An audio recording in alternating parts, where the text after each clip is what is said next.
Senhor Deus, muito obrigado por hoje, muito obrigado pelos jovens que estão aqui, muito obrigado pelo que o Senhor está fazendo na vida deles. Peço, Senhor Deus, para que a tua obra maravilhosa da salvação seja operada nessas vidas. Que eles possam escutar, refletir, e que o teu Santo Espírito toque os corações, para que a tua palavra possa ser semeada nos corações aqui. Deus, peço por mim, peço que sou uma pessoa indigna de estar falando da tua palavra tão perfeita, tão maravilhosa, meu Deus, um conhecimento tão elevado, que é o teu conhecimento, mas que pela tua graça o Senhor usa pecadores. Eu peço para que o Senhor me use hoje na vida desses jovens. Que esse dia possa ser marcante, que esse dia possa ser inesquecível, Deus. Eu assim eu te peço, não por causa do evento, mas por causa de ti, Deus, mas por causa de Cristo. Que esse seja um dia inesquecível, é isso que eu te peço, em nome de Jesus Cristo. Amém. O nome dessa pregação ou palestra se chama Cristo e os Vícios. Eu gostaria de abrir aqui em Hebreus. Hebreus, capítulo 1, versículo 1 até o versículo 3, diz o seguinte: no passado, por meio dos profetas, Deus falou aos pais, muitas vezes e de muitas maneiras. Nesses últimos dias, porém, Ele nos falou pelo Filho, a quem designou o herdeiro de todas as coisas e por meio de quem também fez o universo. Ele é o resplendor da sua glória e a representação exata do seu ser, sustentando todas as coisas pela palavra do seu poder. E tendo feito a purificação dos pecados, assentou-se à direita da majestade nas alturas. Nessa primeira parte, gostaria de falar sobre Cristo e depois falarei um pouco sobre os vícios. O primeiro versículo, os 3, vão começar dizendo que Jesus Cristo é a exata expressão de Deus. Ele fala que Deus havia falado de várias maneiras, Deus havia usado profetas, e ele também fala que Cristo é o Filho de Deus. Depois ele vai dizer que ele é o resplendor da glória de Deus também, e ele vai dizer o seguinte: por isso ele tem completa autoridade. Quando o versículo começa dizendo que Deus falou através dos profetas, Deus falou de muitas maneiras, através de sonhos, através de muitas coisas, mas hoje, no tempo de Hebreus, Deus tem falado através do Filho. E ele começa a dizer quem é esse portador da mensagem. Esse portador da mensagem não é simplesmente um profeta, não é simplesmente alguém que recebeu a revelação. Esse Cristo é a própria revelação. Esse Cristo é a própria representação exata de Deus. É isso que ele fala de Jesus. Olha só. Depois, nos outros versículos, ele vai dizer que Cristo, esse Cristo que eu falei, esse portador da mensagem, é também um criador e herdeiro do universo. Cristo não somente cria e vai viajar, ele não somente faz a criação e vai repousar, ele não simplesmente dá corda no relógio e deixa esse sistema de universo ir rodando. Não. A Bíblia diz que ele sustenta todas as coisas. Ele não simplesmente intervém, mas até o seu próprio respirar é por causa de Jesus Cristo. Não somente isso, como também intervir, a maneira dele intervir, de conviver com sua criação, é também fazendo a purificação dos pecados. Vocês sabem que a criação não é que deu errado. A criação foi boa, foi perfeita. Jesus falou, Deus falou, e eis que foi bom, e eis que era bom, e eis que era bom, e viu Deus que era bom. Gênesis está dizendo, mas nós escolhemos o pecado. Os nossos representantes, Adão e Eva, nossos pais, escolheram o pecado. O pecado diante de Deus. E Cristo veio também para resolver esse problema. E a palavra chama isso de purificação dos pecados. Ele fala que Cristo é o Rei dos Reis, que está assentado à majestade de Deus. Não estou falando nada de novidade para vocês. Nada do que eu estou falando é algo novo. Nada. Talvez você esteja perguntando, ele foi chamado para falar sobre vícios e até agora não falou nada. Olha só, depois disso, o livro de Hebreus todo vai falar o seguinte, que ele é maior que os anjos, que Cristo é maior do que Moisés, que Cristo é maior do que o profeta. E o que é que nós podemos tirar disso? Que Cristo é maior do que nós. É uma premissa básica, é uma afirmação básica, mas que infelizmente muitos não têm vivido isso. E porque não têm vivido isso, têm carregado grandes consequências negativas para a sua vida por causa disso. É por isso que você não deve encarar Jesus apenas como um ajudador, como alguém que tem apenas um plano na sua vida. Cristo não deve ser mais um com uma proposta boa de resolver seu problema. Se você olhar para Cristo desse jeito, você simplesmente está tirando todos os atributos de Cristo. É por isso que eu quis começar com vocês falando sobre Ele, falando sobre o caráter, falando sobre quem Ele é. Qual o nome desse evento? O que significa JC? Vocês conhecem Cristo? Vocês conhecem Cristo? Como eu posso conhecer a Cristo? Olha só, não podemos reduzir Cristo em menos do que a Bíblia fala dele. Eu conheço pessoas que têm reduzido Cristo a um plano. Tratam o Evangelho apenas como um plano da salvação. Queridos, não se esqueçam que o Evangelho é uma pessoa. Ele não é um conjunto de regras. Um conjunto de regras, perguntinha 1, perguntinha 2, perguntinha 3, perguntinha 4. O Evangelho simplesmente é o começo e o fim. Quando você olha para o Evangelho, você vai ver o Evangelho em Gênesis. Olha o Evangelho Levítico. Olha o Evangelho no Apocalipse. O Evangelho não é somente a entrada para a vida cristã. O Evangelho é somente a vida cristã inteira. Martim Lutero dizia que o Evangelho não é o ABC da vida cristã, mas sim de A ao Z da vida cristã.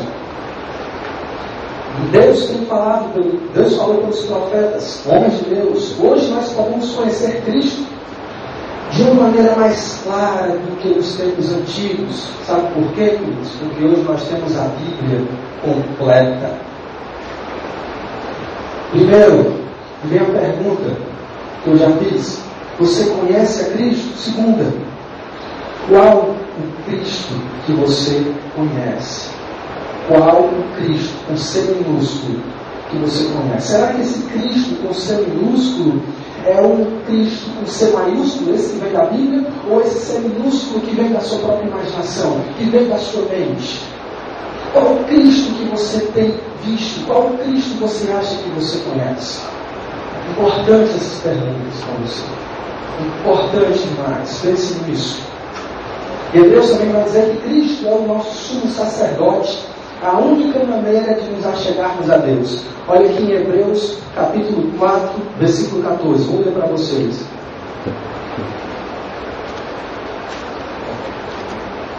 Portanto, tendo um grande sumo sacerdote, Jesus, o Filho de Deus, que entrou no céu, mantenhamos com firmeza nossa declaração pública de fé. Porque não temos um sumo sacerdote que não possa compadecer-se das nossas fraquezas, mas alguém que a nossa semelhança foi tentado em todas as coisas, porém sem pecado.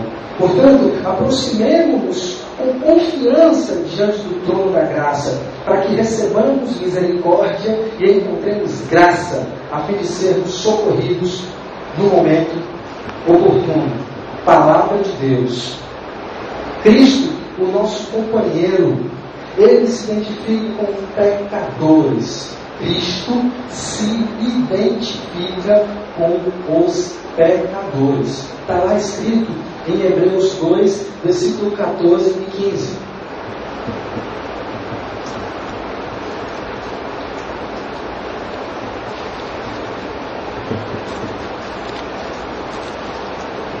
Vou ler para vocês. Portanto, visto que os filhos compartilham da carne e sangue, ele também participou das mesmas coisas, para que pela morte destruísse aquele que tem o poder da morte, isto é, o diabo, e livrasse todos os que estavam sujeitos à escravidão durante toda a sua vida, por meio da morte. Olha só, ele também participou das mesmas coisas. Cristo, o nosso companheiro, Cristo é o nosso refúgio. Essa foi a primeira parte. Por que falar de Cristo antes de falar dos vícios? Queridos, o que temos ouvido falar de vícios hoje é que vícios é uma doença. E eu estou falando mais, por favor, da questão de drogas, a questão da dependência química. É isso que nós estamos ouvindo falar. Vício é um problema biológico, é um problema patológico, é um problema genético, é um problema fisiológico. Por que começar com Cristo? Porque simplesmente Cristo é a forma com que você deve interpretar a vida, interpretar o mundo. Há muitas pessoas, não são poucas, que interpretam a Bíblia à luz da vida, interpretam o texto sagrado através das suas próprias experiências. E na verdade deve ser o contrário. Interprete as suas experiências com base na Bíblia. Interprete a vida através da Bíblia. Não interprete a vida através das suas emoções. Não interprete a vida com base nas suas experiências frustrantes ou as experiências marcantes de maneira positiva.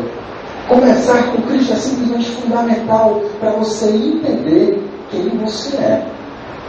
Começar com Cristo é fundamental porque só dessa maneira a sua visão pode ficar clara. Quem diz isso é a Bíblia. Ele é a luz. A palavra do Senhor é lâmpada para os meus pés e luz para os meus caminhos. Se tivesse tudo apagado, eu poderia tropeçar no fio. Se tivesse tudo apagado, eu não teria visto que aquele é um batente. Mas porque está claro, eu sei onde eu estou pisando. Você sabe o que você tem pisado? Você sabe o que você tem feito? Você consegue entender as consequências dos seus atos? A Bíblia mostra as consequências dos seus atos. Muitos termos utilizados hoje se identificam como patologia quando se fala de vícios. Aí o que é que vem? Olha só. Vem a questão de clínicas. Ah, estou viciado. Vou para a clínica. Vou me tratar. Sou paciente. Preciso de remédios.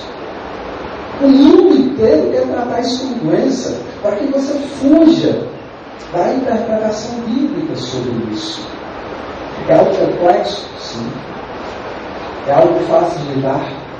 Não. É um problema que tem afetado vidas? Sim. É um problema que tem acabado com muitas sociedades? Sim. É um problema que tem acabado com famílias? Sim. É um problema que as igrejas estão se despertando para tratar? Ainda não. Ainda não. Será que o vício é algo biológico? Eu pergunto, será que o vício é algo fisiológico? Eu pergunto, será que o vício é algo patológico somente? A genética pode determinar muitas coisas, muitas doenças, mas será que ela pode determinar se uma pessoa se é viciada em drogas? Será que a genética tem esse poder de determinar se você vai ser viciado em drogas? Será? É uma pergunta que eu faço. Entretanto, podemos ter uma visão diferente. Mas qual? Como encarar essa questão de vícios? Se você não passa por essa dificuldade, você conhece pessoas que passam. E é difícil hoje alguém não conhecer uma pessoa que tenha passado por isso. Talvez seu pai passe por isso. Talvez seu pai passe por isso. Talvez o seu irmão passe por isso.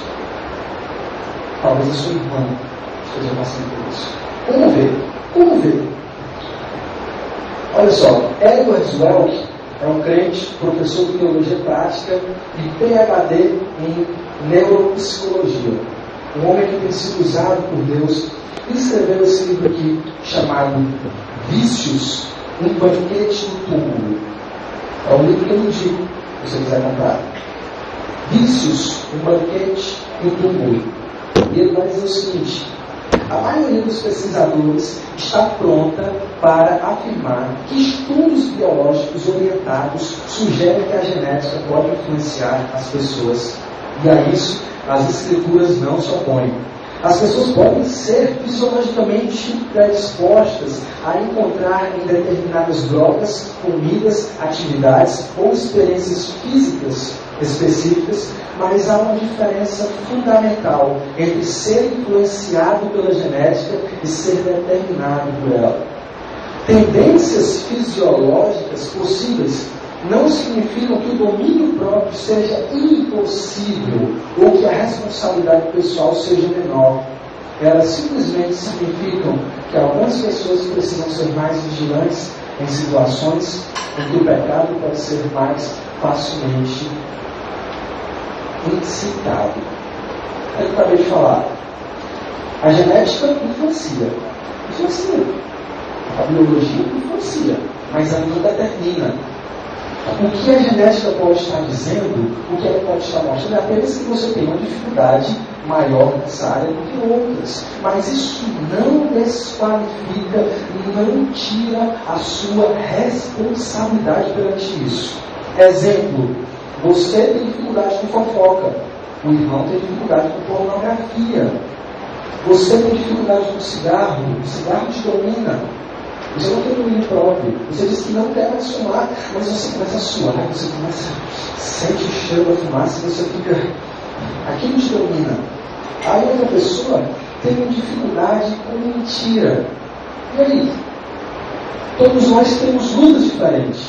Qual é o seu ponto fraco? Será que é drogas? Talvez sim. A minha maior dificuldade durante a minha adolescência era a pornografia. Essa era a minha dificuldade. Aí pronto, eu sou um doente, sou viciado em pornografia, a genética me influenciou, então não vou mais lutar. É diferente. Não, eu preciso lutar, eu preciso mais do Senhor nessa área. A genética influencia, mas não determina. Bill Shannon, também um americano, fala que os fatores biológicos podem contribuir para o vício, mas não causam o vício e não podem ser usados como desculpa para evitar a responsabilidade pelas adições.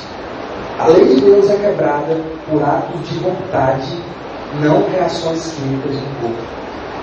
A lei de Deus é quebrada por atos de vontade e não por leis químicas pelas no nosso corpo.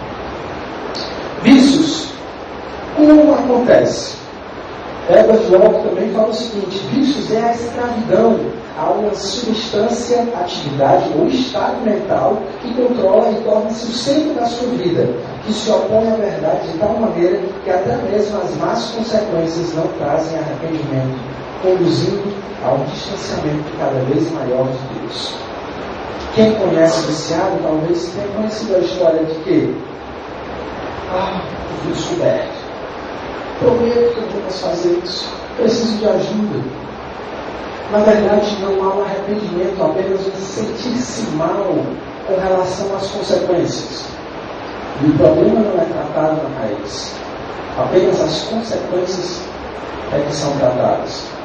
Então a pessoa vai mal, a pessoa arruina as amizades, perde a confiança dos familiares, perde o trabalho, perde tudo, a vida fica um fracasso, mas mesmo assim ela não consegue sair dos vícios.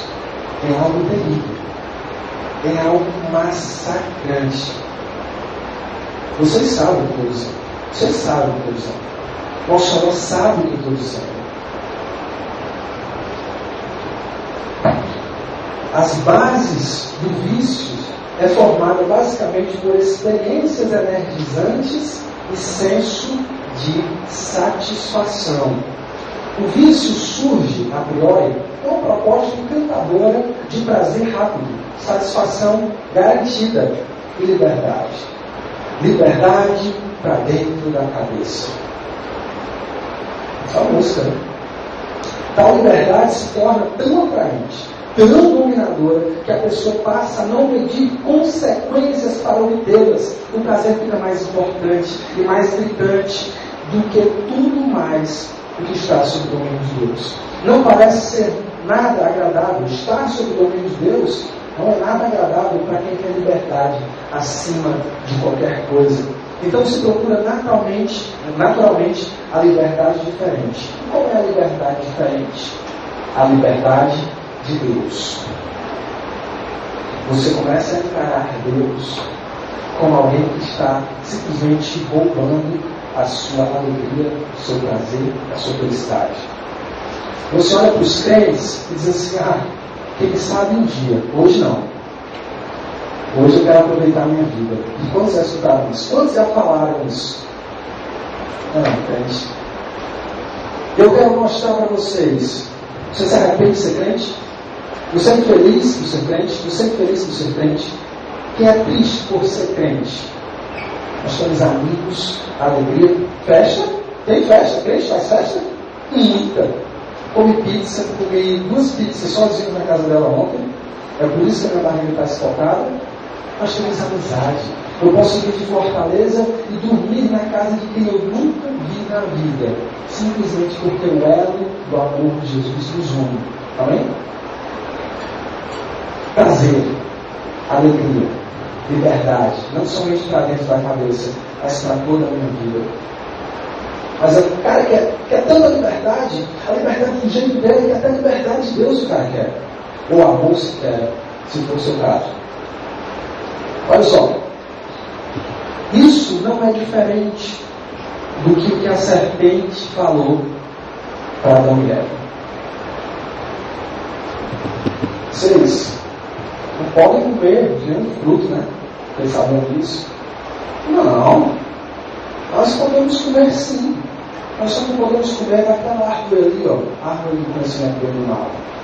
Porque se apenas nós tocarmos nela, se apenas nós tocássemos nela, nós morreríamos. Não foi isso que Deus disse. Deus disse, se você comer, você vai morrer. Está vendo? Eva já falhou aí mais ou menos nas informações. E acabou caindo na mentira de Satanás.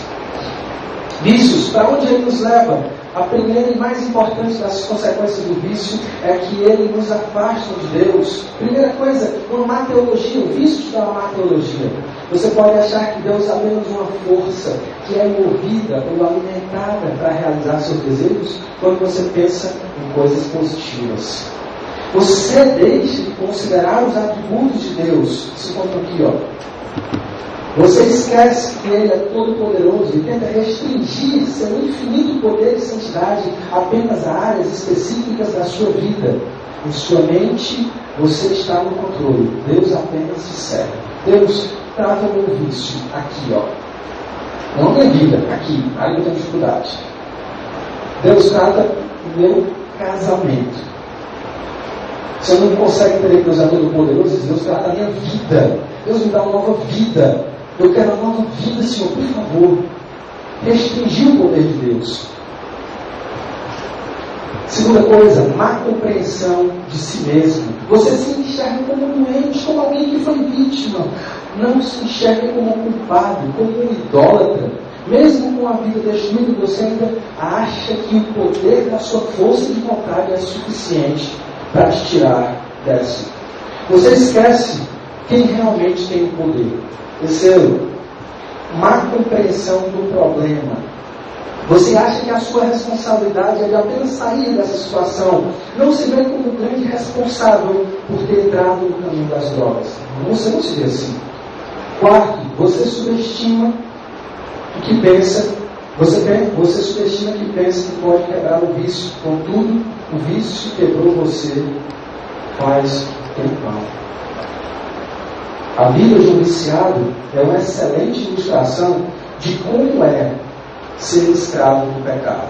Sendo assim, apesar de causar destruição em termos espirituais, físicos, familiares e profissionais, o vício revela o quão podre é o nosso coração. E é assim que se pode obter uma maior e mais clara, mais significativa compreensão da palavra de Deus. É uma destruição, sim. Mas à luz da palavra do Senhor você começa a entender que você é totalmente perdido. Está morrendo espiritualmente, está morrendo mentalmente, vai morrer fisicamente. Vai morrer fisicamente. Vícios, uma solução. Aí a solução vai depender de como você encara vícios. Vício como doença ou vício como problema espiritual. Olha só a solução. Vem uma questão, já para entrar na nossa reta final, sobre o pragmatismo da funcionalidade. Miguel, eu não entendi nada do que você falou. Vou explicar para vocês. Dá certo ou não dá? Já busquei igreja, filho. Não deu certo. Já busquei igreja, não deu certo. Ah, não é crente. Eu cresci na igreja. Não deu certo. Você resume a sua vida no que dá certo e não dá certo. Não é? Má compreensão do problema. Ela nos ensina a renunciar à impiedade e às paixões mundanas e a viver de maneira santa, justa e piedosa neste presente. Isso aqui é um versículo de Tito, falando sobre a graça do Senhor. E a graça vem se você enxerga o vício como pecado. E é isso que a graça do Senhor faz. Ela justifica você, ela santifica você, e ela coloca a esperança da glória no seu coração, para que você viva nesta era, nesse presente, em Mossoró, de maneira santa, justa e piedosa. A graça muda a vida, muda o conceito, muda os planos, muda os sonhos, muda o rumo, muda a vida. Cristo é assim. Cristo não apenas muda a cor do cabelo, Cristo não apenas tira o brilho da sua orelha, Cristo muda o seu coração. Cristo não tira uma calça de você e bota uma saia. Ele não faz isso somente. Cristo faz muito mais do que isso. É o Cristo da Bíblia. Não é o Cristo que nós inventamos, é o Cristo da Bíblia. Isso quer dizer que mesmo convertido, nós podemos cair. Nós podemos cair. A diferença é que agora podemos lutar e vencer. Quando derrotados pela queda, podemos nos achegar a Deus em arrependimento. Isso é possível graças ao sacrifício de Cristo, que nos purificou diante de Deus, e por Ele nós podemos ser justificados. Deus não te chama para vencer o seu pecado antes de crer no Evangelho. Pelo contrário, crer no Evangelho dá poder, motivação, força e ânimo para vencer o pecado. E para finalizar, quero abrir um texto em Gálatas, capítulo 5, versículo 19. Quem se lembra desse texto? O que é que Gálatas 5, versículo 19 fala? Quem souber pode dar um grito aí. Fruto da carne, obra da carne. É isso que nós vamos ver aqui agora. As obras da carne são evidentes, quer dizer, se podem ver com clareza. São imoralidade, impureza, indecência, idolatria, feitiçaria, inimizades, rivalidades, ciúmes, ira, ambição egoísta, discórdias, partidarismos, inveja, bebedeiras, orgias e coisas semelhantes a esta, contra as quais vos previno, como já os preveni antes. Os que praticam, os que têm hábito nessas coisas, não vão herdar o reino dos céus. Mas o fruto do Espírito é amor, alegria, paz, paciência, benignidade, bondade, fidelidade, amabilidade, domínio próprio. Contra essas coisas não há lei. Queridos, a obra de Cristo pode ser resumida nesses versículos. Tem gente que eu conheço que é crente museu. O que é que Deus fez na sua vida? Eu parei de beber, eu parei de fumar. Só isso, meu amigo.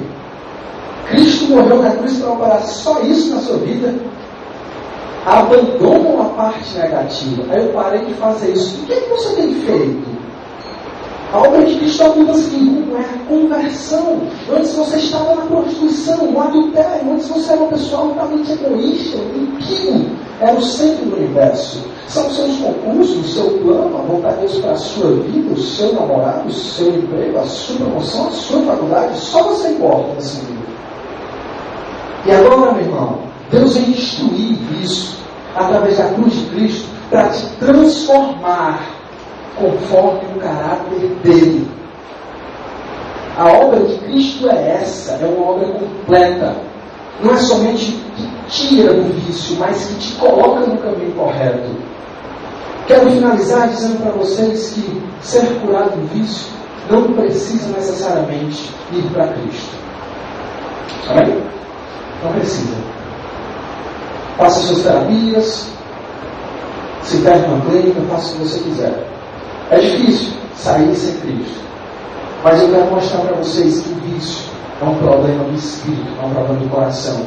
E se o vício é um problema do coração, ele está mostrando, ele está sinalizando que o seu coração precisa de mudança. Que esse evento não seja somente um evento para você. Seja um dia que você vai marcar. Ali era Gabriela antes de Cristo. Ali era Filipe antes de Cristo. Ali era Miguel antes de Cristo. Hoje é depois de Cristo. E depois de Cristo, meu irmão, é amor, paz para a sua depressão, domínio próprio para a sua pornografia e masturbação, domínio próprio, satisfação em Cristo, mudança de vida. Esse é o Cristo da Bíblia. Não inventem outro, pelo amor de Deus. Senhor meu Deus, muito obrigado pela tua palavra. Muito obrigado, meu Deus, por essa oportunidade. Muito obrigado por esse evento. Que o Senhor possa, meu Deus, maravilhoso, estar conduzindo cada alma aqui. Que o Senhor, meu Deus maravilhoso, possa estar direcionando corações, direcionando vidas, Pai. Que a tua luz poderosa, maravilhosa, possa colocar as trevas para fora, dissipar as trevas que existem nos corações aqui. Confio no teu Santo Espírito. A cruz é a base da minha vida, Deus, e a minha vida é para a tua glória, Senhor. A transformação que o Senhor fez na minha vida é uma transformação contínua, porque Cristo não para. Que eu peço, por favor, eu te suplico, que o Senhor derrame a tua graça no meio dos que estão ouvindo aqui. Que eles possam entender a tua palavra, que o teu Santo Espírito possa convencê-los do pecado, e eles se derramarem diante de Cristo em arrependimento, Pai. Que eles possam quebrar as suas pernas, quebrar os seus joelhos, endurecidos pelo orgulho, e se ajoelharem diante da cruz de Cristo, se renderem pela fé. Faz a tua obra, Senhor Deus, é o que eu te peço. É o que eu te peço. É o que eu te peço. Em nome de Jesus. Amém.